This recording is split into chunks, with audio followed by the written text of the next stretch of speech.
नमस्कार मित्रों, कैसे हैं आप सभी। आइए ब्लाइंड चार्ट प्रेडिक्शन के सीरीज़ में आज हम जानेंगे तुला राशि या फिर तुला लगन के जातक कैसे होते हैं और कुंडली कैसा फल देती है। बिना ग्रहों के आधार पर सिर्फ और सिर्फ यदि आप जान रहे हैं कि आपका तुला लग्न है तो क्या फलित हो सकते हैं, आइए जानते हैं। सर्वप्रथम गजानन भगवान गणेश की आराधना करते हुए उनको प्रणाम करते हैं।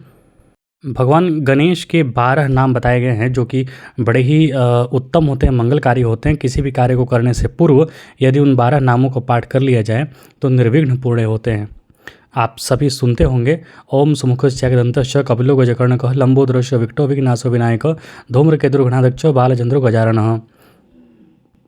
ये 12 नाम उनके हैं जो कि किसी भी शुभ मांगलिक कार्य में प्रयोग में लाए जाते हैं। तो आप इन 12 नामों का पाठ प्रतिदिन जरूर किया कीजिए, मांगलिक कार्य होंगे।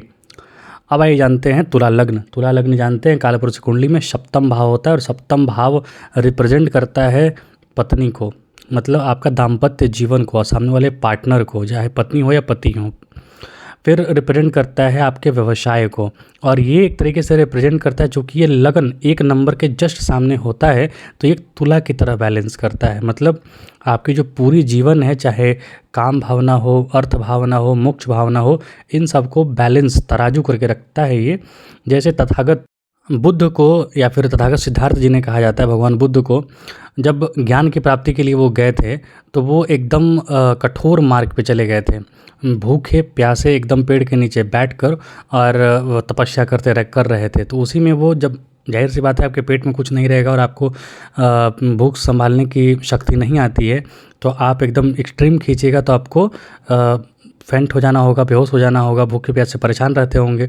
तो उसी समय जैसे ही वो परेशान भूखे प्यासे से गिर गए, वैसे ही बगल से एक संगीत के शिक्षक अपने शिष्यों के साथ जा रहे थे।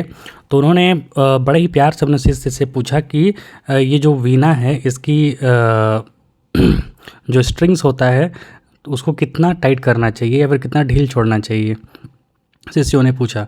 तो गुरु ने बस बहुत ही सुंदर सा उत्तर दिया था कि इस जो वीणा की जो स्ट्रिंग्स है, जो तार है, उसको उतना ही कसो जिससे कि मधुर संगीत उत्पन्न हो, और इतना ढीला ना छोड़ो कि वो पें पाँ करने लगे। अर्थात मतलब जीवन में एक सम मार्गी होकर चलना चाहिए।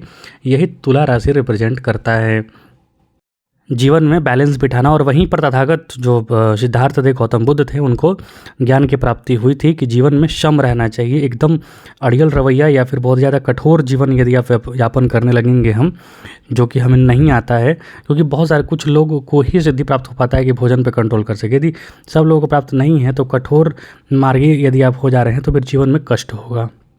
तो यही बात यहाँ पर भी लागू होता है तुला राशि के लिए। ये लोग चूँकि शुक्र इनके स्वामी बनते हैं, और शुक्र यहाँ पर काल पुरुष में ये मूल त्रिकोण का शुक्र का राशि है। अर्थात शुक्र ज़्यादातर जो ऐश्वर्य ज्ञान वान का जो भी फल देते हैं वो यहीं पर ज़्यादातर देते हैं। तो एक चीज़ तो आपको शुक्र को सबसे पहले ये समझना होगा, शुक्र को अधिकतर ज्योतिषी जो भी यहाँ बताते हैं वो बताते हैं कि धन मिलेगा, ऐश्वर्य मिलेगा, और मतलब यदि शुक्र ज़्यादा खराब अच्छे हो जाए तो आपको स्त्रियां मिलेंगी, मतलब सुख भोगने को ज़्यादा मिलेगा, ये बताने का प्रयास करते हैं। लेकिन ये जस्टिस के उलट है, विपरीत है। यदि आप शुक्राचार्य का चरित्र उठाकर पढ़ें इतिहास पुराणों से आपको, तो आपको पता चलेगा कि वो देवगुरु बृहस्पति से भी ज़्यादा ज्ञानवान और बहुत ही ज़्यादा कठिन तपस्वी थे। बस उनके भाग्य में क्या आया कि उनको देवगुरु बनने की अभिलाषा थी, लेकिन वो देवगुरु न बन पाए, बृहस्पति देव बन गए। तो वो फिर दैत्यों के ही, दानवों के भी गुरु बन गए, कि मतलब जो एकदम नीचे स्तर का है हम उसको उठा के और एक बहुत ऊंचे स्तर पर लेके जाएंगे। तो सही मायने में तो काबिल गुरु तो वही थे। हम ये नहीं कह रहे हैं कि देवगुरु बृहस्पति काबिल नहीं थे, लेकिन जो शुक्राचार्य थे वो एकदम ही अशिष्ट और अभद्र लोगों को, जो कि शिक्षा का कोई महत्व नहीं समझते हैं, उन लोगों को ज्ञान देकर देवताओं के समतुल्य करके उनको लड़ाकर विजय भी करा देते थे। और देवता तो जाहिर सी बात है ज्ञान लेने के लिए बृहस्पति देवता के पास जाते ही थे। तो ज़्यादा ज्ञानवान तो हम तो या फिर काबिल जो हैं वो शुक्राचार्य ही लगते थे। तो शुक्राचार्य कहने का मतलब ये है कि ज्ञानवान है, ज्ञान है, वो साइंटिस्ट हैं, वो जो भी व्यक्ति साइंटिस्ट क्षेत्र में या फिर रिसर्च के क्षेत्र में एक्सेल करता है उसके शुक्र बड़े मजबूत रहते हैं। ये भ्रम मत पालिए कि ऐश्वर्य सुख साधन, तो फिर आप राक्षसी प्रवृत्ति की ओर जा रहे हैं, आसुरी प्रवृत्ति की ओर जा रहे हैं। तो तुला राशि वालों के पास यदि शुक्र यहाँ पर मजबूत हैं, तुला राशि जो कि सप्तम है, तो इनके पास आय, व्यय, खर्च, बिजनेस और सुखद दाम्पत्य जीवन, ये सब चीज़ का बड़ा ही अनुभव रहता है और ये काफ़ी कुशल होते हैं। और ज्ञान प्राप्ति में यदि रिसर्च वगैरह में आगे जाने का प्रयास करें तो बहुत अच्छा रिसर्च भी कर लेते हैं ये, बशर्ते शुक्र मजबूत होना चाहिए। हाँ, यहाँ पर शुक्र पीड़ित हो रहे हैं और आप यदि बहुत ज़्यादा ऐश्वर्य में और सांसारिक भोगों में रमने का मन कर रहा है, तब फिर यहाँ पर शुक्र आपके खराब फल देंगे और आपके अनैतिक संबंध बन सकते हैं या फिर ज़्यादा आकर्षण की वजह से आप परेशान हो सकते हैं। तो यहाँ पर प्रयास कीजिए, भगवत भक्ति में रहिए और रिसर्च फील्ड में रहिए, तो आपका दूसरा ही तरीके का कैरियर बनेगा और बड़ा ही सुगम और आप प्रसिद्ध भी होंगे। अब सौंदर्य, आकर्षण और अट्रैक्टिवनेस, ये सब जो है ना, ये तो इंट्रिंसिक गुण है इनका, क्योंकि शुक्राचार्य हैं यहाँ पर आसुरी में जा रहे हैं तो माया में जा रहे हैं, तो माया जाहिर सी बात है किसी भी चीज़ को लुभाती है, अट्रैक्शन होता है वहाँ पर। तो यही तो है गुरु का ज्ञान, क्या होता है, हमें माया से दूर करके सत्य परब्रह्म की ओर लेके जाता है। अगर आप वहाँ पर भटक रहे हैं तो फिर माया में सुख भोग की ओर जाएंगे। अब ये दूसरा भाव यहाँ पर देखें, इनका दूसरा भाव जो है कालपुरुष की 8वीं राशि जो है यहाँ पर आ गई है। तो इनके लिए जुआ, सट्टा या फिर लॉन्ग टर्म इन्वेस्टमेंट से, शेयर मार्केट वगैरह से ये कमा सकते हैं, बशर्ते उन चीज़ों का ये उद्भेदन दूसरों के सामने बोलना ज़्यादा न करें। और आप देखेंगे कि तुला राशि वाले प्रायः बहुत सारी चीज़ें बोलते ज़रूर हैं, लेकिन अपने धन संपत्ति के बारे में बोलना बहुत ज़्यादा पसंद नहीं करते हैं। अपने परिवार के बारे में लोगों से बहुत ही रेयर ही बात करते हैं, उससे ज़्यादा बात नहीं करते हैं, स्वयं पर ही वो ज़्यादा फोकस रहते हैं। और तीसरा भाव चूँकि बृहस्पति देवता का भाव है, भाग्य भाव का स्वामी है, तो यहाँ पर भाग्य से इनको ज्ञान की भी प्राप्ति हो जाती है, जैसे मैंने बताया। तो ज्ञान लेने का प्रयास कीजिए और वही ज्ञान को ही आत्मविश्वास और उसका एक अपने जीवन में आगे बढ़ने का मार्ग बनाइए, वो ज़्यादा आपके लिए सॉलिड होगा, जो जीवन पर्यंत आपको सुख देगा। अब यदि चतुर्थ भाव का बात करें तो दशम भाव का स्वामी चतुर्थ में बैठा है, तो जहाँ कार्य क्षेत्र होगा, जहाँ घर होगा, जहाँ ये रहेंगे, वहीं पर से अपना कार्य क्षेत्र चलाना प्रारंभ कर देंगे। जाहिर सी बात है तुला राशि के जातक ज़्यादातर बिजनेस ओरिएंटेड रहते हैं। यदि नौकरी में है फिर भी अपना दिमाग ये बिजनेस वगैरह में कहीं ना कहीं दूसरे चीज़ों में, मल्टीपल सेक्टर्स में लगाते रहते हैं और जहाँ रहते हैं वहीं पर ये प्रारंभ कर देते हैं। तो घर को ही एक कार्य क्षेत्र बनाने का ये प्रयास करते हैं और सफल भी हो जाते हैं। यहाँ पर आप देखिएगा तो कालपुरुष की 11वीं राशि यहाँ पर पंचम भाव में चली गई है, तो इनको धन, जो भी शिक्षा प्राप्त करेंगे उसको, उससे धन प्राप्ति के मार्ग ये अपने आप ही खोलते चले जाते हैं। अर्थात जो भी शिक्षा प्राप्त करेंगे, जो भी ज्ञान प्राप्त करेंगे, अपने संतान वगैरह जो भी है, उन सब को धन मार्ग, धन प्राप्ति के लिए ये लगाते हैं, वैसा ही शिक्षा देते हैं और उनको आगे बढ़ने को हमेशा प्रेरित करते रहते हैं। हाँ, मित्र भी इनके बहुत ज़्यादा होते हैं, याद रखिए, क्योंकि 11वां भाव यहाँ पर पंचम भाव में चला गया है। अब 12वां भाव जो त्याग का है, बाहर का क्षेत्र का है, शयन का है, वो छठे भाव में चला गया है। तो इनकी निद्रा जो है ना बहुत परेशान इनको करती है।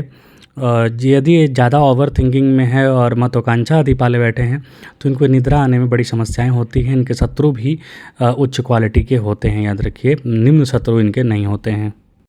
इनका सामने वाला जो पार्टनर होता है या फिर बिजनेस करते हैं या फिर जो भी दाम्पत्य जीवन होता है, उसमें नित्य नए इनको चैलेंजेस फेस करने को मिलते हैं या फिर नित्य नए एडवेंचर करते हैं। ये घूमते फिरते हैं, घूमना, इनको घूमने का जो शौक़ है इनका बहुत पुराना होता है। ये प्रायः आप देखेंगे कि जब भी पैसे या फिर समय इनको मिला, ये घूमने चल दिए, एडवेंचर की ओर चल दिए, क्योंकि इनका सामने वाला जो पार्टनर होता है वो भी काफ़ी एडवेंचरस होता है। हाँ, इनको स्वास्थ्य के प्रति सचेत रहना चाहिए, क्योंकि कालपुरुष की 8वीं जो दूसरी राशि है वो 8वीं में जाकर बैठी है, जो कि स्थिर है। तो इनको लॉन्ग टर्म डिजीज़ वगैरह जो हैं, यदि ये अपना दिनचर्या सही नहीं रखते हैं तो उसमें हो सकता है, तो वहाँ पर थोड़ी सावधानी बरतें। अन्यथा इनको कोई परेशानी होने वाली नहीं है। ये काफ़ी हंसमुख, जानदार, दिलदार होते हैं और समाज में अपना एक अलग छवि बनाते हैं, लेकिन अपना स्वास्थ्य का भी थोड़ा आपको ध्यान रखना चाहिए।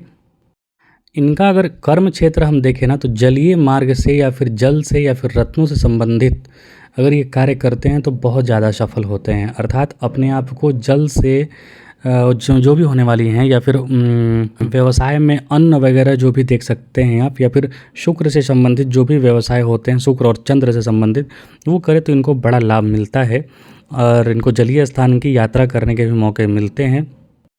एक चीज़ यह है कि ये जो धन कमाते हैं उसको खर्च भी करते हैं, क्योंकि इनका जो कालपुरुष का 5वां राशि है जो कि घूमने का प्रतीक है, यायावर राशि है, वो इनके 11वें भाव में बैठा है। तो ये दिखाने में, दुनिया को दिखाने में, दुनिया को रिझाने में अपने जो आय है उसको खर्च ज़रूर करते हैं। और गवर्नमेंट से रिलेटेड इनको आय होने के प्रबल चांसेस होते हैं, क्योंकि सरकार का मुख्य कारक मान लीजिए 5 नंबर है, सिंह राशि है, तो वो यहाँ पर इनके आय भाव में बैठा है, तो वहाँ से लाभ के मार्ग इनके खुलते हैं। लेकिन यहाँ पर जो 12वीं राशि में इनका कन्या आकर बैठ गया है, वो थोड़ा-सा इनको दुस्साहसी या तो दुस्साहसी ही बना देगा या फिर इनको टिमिड बना देता है। तो वहाँ पर थोड़ा परेशानी वाला कारण बन सकता है। वहाँ पर थोड़ा वाणी को अच्छे से प्रयोग लाइए, वाणी को अभद्र ना कीजिए। इनकी वाणी बहुत ही सौम्य रहती है। यदि यहाँ पर खराब फल मिला तो फिर वाणी से ही लड़ जाएंगी, ये वाणी इनकी अभद्र हो जाती है। वो थोड़ा आप सतर्कता वहाँ पर बरतना है आपको। और यहाँ पर देखिए, जहाँ पर बुध उच्च के होते हैं वो जाके 12वें भाव में बैठ गया है, तो यहाँ पर समझिए कि बुध परेशान है। तो दिक्कत क्या होता है तुला राशि जातकों के लिए कि सौंदर्य आकर्षण वगैरह में यदि ज़्यादा रहे, दुनिया को दिखाने में ज़्यादा रहे, तो अपनी सूक्ष्म बुद्धि का, अपनी जो व्यवहारिक बुद्धि होता है उसका प्रयोग करने में ये चूक जाते हैं और इनको घाटा सहना पड़ता है या फिर खामियाजा उठाना पड़ता है। तो वहाँ पर सावधानी सतर्कता बरतें, अपने सूक्ष्म बुद्धि का प्रयोग करें, बुद्ध का प्रयोग करें, उसको उच्च करें। सौंदर्य आकर्षण ये सब क्षणिक है, बुद्धि ही जो है वो आपको सही मार्ग पर लेके जाएगी। तो ये जो तुला राशि, तुला लगन का मैंने संक्षिप्त में एक बताया आपको ब्लाइंड चार्ट प्रेडिक्शन, ये आपको कैसा लगा ज़रूर बताइएगा। और शीघ्र ही मिलेंगे वृश्चिक राशि के जातकों के लिए। तब तक के लिए जय श्री राम, जय हिंद।